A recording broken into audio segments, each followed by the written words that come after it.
Hello नमस्कार, आप सभी का स्वागत है cooking channel pan to plate में। आज मैं बहुत ही अलग तरीके के मोदक लेकर आई हूँ। जैसे कि आप जानते हो कि गणेश चतुर्थी का जो पावन पर्व है नजदीक आ रहा है, तो मैंने सोचा क्यों ना अलग तरीके की मोदक की मिठाई बनाई जाए। मैं आप सभी लोगों को रेकमेंड जरूर करूंगी कि आप ये केले के मोदक जरूर बनाइए। इसलिए नहीं क्योंकि मैंने बनाए हैं, इसलिए क्योंकि वाकई बहुत स्वादिष्ट बने थे। तो अगर आपको बहुत ही अलग तरीके की मोदक की मिठाई की रेसिपी पसंद आती है तो ज़रूर हिट कीजिए लाइक बटन। और अगर आप नए हो मेरे चैनल में और आपको मेरी रेसिपीज पसंद आती है तो ज़रूर सब्सक्राइब कीजिएगा और नोटिफिकेशन बेल बटन ऑन करना ना भूलिए, क्योंकि जब भी मैं वीडियोस अपलोड करूंगी तो आपको एक मैसेज आ जाएगा कि मैंने वीडियो अपलोड किया है। तो चलिए बनाना शुरू करते हैं बहुत ही अलग तरीके से बनने वाला केला मोदक। हम यहाँ पे कढ़ाई में 4 टेबल स्पून घी डाल देंगे। ये घर का बना हुआ घी है। आँच को यहाँ पे हमें धीमा रखना है।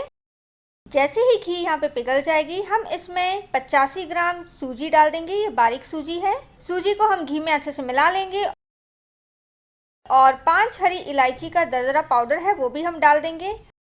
हमें यहाँ पे सूजी को सुनहरी होने तक भूनना है। सूजी यहाँ पे सुनहरी हो चुकी है। अब हम यहाँ पे सूजी में आधा कप शक्कर डालेंगे, या आप शक्कर अपने टेस्ट के हिसाब से डाल सकते हो। तो अब इसे हम मिला लेंगे। हमें यहाँ पे 1 मिनट तक इसे चलाते रहना है।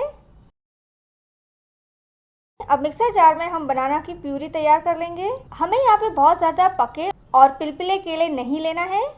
इसमें अब हम 1/4 कप सादा दूध डाल देंगे। ये हमने पका लिया है। तो यहाँ पे हमने बनाना की प्यूरी तैयार कर ली है। अब ये जो बनाना की प्यूरी है हम सूजी में डाल देंगे और हम इसे अच्छे से मिला लेंगे। और ऊपर से हम यहाँ पे 1/4 कप दूध डाल देंगे और हमें अच्छे से मिलाते रहना है इसे। साथ ही साथ में अब इसमें हम 3 टेबल स्पून घी डाल देंगे और हमें इसे चलाते रहना है जब तक पूरी तरीके से सूजी फूल ना जाए और हल्की सी सूख ना जाए। वाह, इसमें से खुशबू बहुत ही ज़्यादा अच्छी आ रही है। बता नहीं सकती हूँ मैं कि कितनी अच्छी खुशबू आ रही है।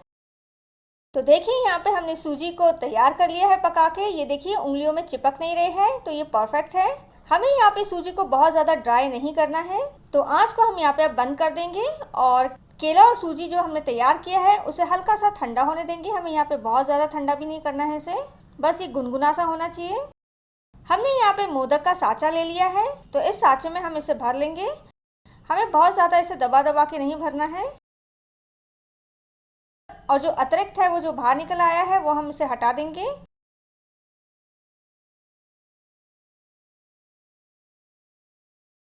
तो बहुत ही ज़्यादा स्वादिष्ट केले का मोदक हमने यहाँ पे तैयार कर लिया है। इसी तरीके से हम बाकी के भी मोदक तैयार कर लेंगे।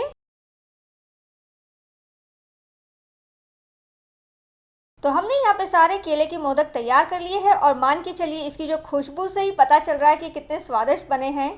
और इसमें जो सामग्री का इस्तेमाल किया है बहुत ही आसानी से मिल जाती है। आप इसे आराम से 5-6 दिन तक स्टोर करके रख सकते हो फ्रिज में। जैसे कि गणपति भगवान को केले और मोदक का भोग चढ़ाया जाता है, तो ये जो कॉम्बिनेशन मैंने बनाया है मैं उम्मीद करती हूँ आपको पसंद आया होगा। आप ज़रूर घर पे ट्राई कीजिएगा और आपका मूल्य फीडबैक दीजिएगा। शुक्रिया, धन्यवाद। हमेशा की तरह आज का दिन भी आपका लाभकारी रहे।